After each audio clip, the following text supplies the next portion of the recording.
السلام علیکم ورحمۃ اللہ وبرکاتہ احمدہ واصلی علی رسولہ الکریم اما بعد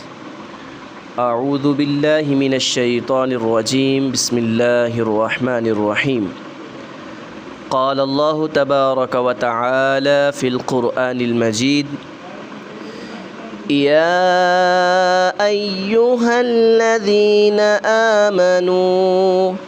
لا يسخر قوم من قوم عسى أن يكونوا خيرا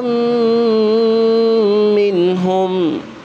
ولا نساء من نساء عسى أن يكن خيرا منهن ولا تلمزوا أنفسكم ولا تنابزوا بالألقاب بئس الاسم الفسوق بعد الإيمان ومن لم يتب فأولئك هم الظالمون صدق اللہ العظیم۔ حمد و ثنا کبریائی بڑائی اس ذات کے لیے جو ہر چیز کا خالق و مالک ہے۔ درود و سلام امام الانبیاء جناب محمد الرسول اللہ صلی اللہ علیہ وسلم کی ذات گرامی پر۔ حضرات محترم، آج ہمارے اس معاشرے میں ایک بیماری یہ بڑی عام ہو چکی ہے کہ ہم ایک دوسرے کا مذاق اڑاتے ہیں، جس کے بارے میں رب کا قرآن اور نبی علیہ الصلاۃ والسلام کے فرامین جو ہمیں ملتے ہیں، جس میں اللہ نے منع کیا ہے اور نبی علیہ الصلاۃ والسلام کے فرامین سے بھی یہ پتہ چلتا ہے کہ کسی کا مذاق نہ اڑایا جائے۔ رب نے اپنے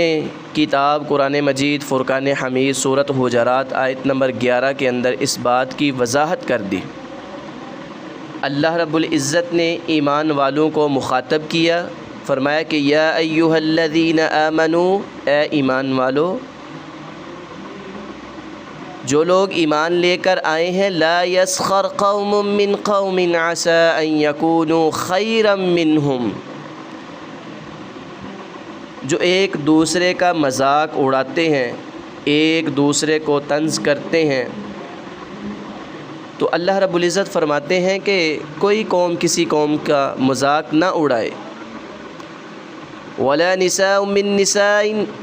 کوئی عورت کسی عورت کا مذاق نہ اڑائے۔ ان یکونوا خیرا منہم، فرمایا کہ ہو سکتا ہے کہ وہ تم سے بہتر ہو۔ جس کا تم مذاق بنا رہے ہو، جس کو تم طنز کر رہے ہو، جس کا تم مذاق اڑا رہے ہو، وہ تم سے بہتر ہو۔ عورتوں میں یہ بڑی بیماری پائی جاتی ہے۔ اللہ رب العزت نے قرآن مجید میں واضح کہہ دیا، وَلَا نِسَاءٌ مِّن نِّسَاءٍ عَسَىٰ أَن يَكُنَّ خَيْرًا مِّنْهُنَّ، کوئی عورت کسی عورت کا مذاق نہ اڑائے۔ تو آج یہ بیماری اتنے عروج پر ہے کہ ہر دوسرا بندہ کسی نہ کسی کو مذاق کر رہا ہے، کسی کو طنز کر رہا ہے، کسی کو نیچا دکھانے کی کوشش کر رہا ہے، کوئی کسی کی ذات کو لے کر طنز کرتا ہے، کوئی کسی کے لباس کو لے کر مذاق اڑاتا ہے، کوئی کسی کی غریبی کو لے کر مذاق اڑاتا ہے، کوئی کسی کی بھوک کو لے کر مذاق اڑاتا ہے۔ تو میرے بھائیوں، جب رب نے قرآن میں کہہ دیا ہے کہ کسی کا مذاق نہیں اڑانا، تو ہمارا یہ فرض بنتا ہے، ہمارا یہ حق بنتا ہے کہ ہم خود بھی کسی کو مذاق نہ کریں، کسی کا مذاق نہ اڑائیں، کسی کو طنز نہ کریں، اور دوسروں کو بھی اس بات کی تلقین کریں کہ رب نے قرآن میں اس بات کا اعلان کر دیا ہے۔ حضرات محترم، یہ بیماری جو عام ہو چکی ہے، جب ہم اپنے گریبان میں جھانکیں گے، دیکھیں گے، تو ہم خود کو بھی بچائیں گے اور اپنے اہل و عیال کو بھی اس بیماری سے بچائیں گے۔ اللہ سے دعا ہے کہ اللہ عمل کرنے کی توفیق عطا فرمائے۔ وما علی الا البلاغ المبین۔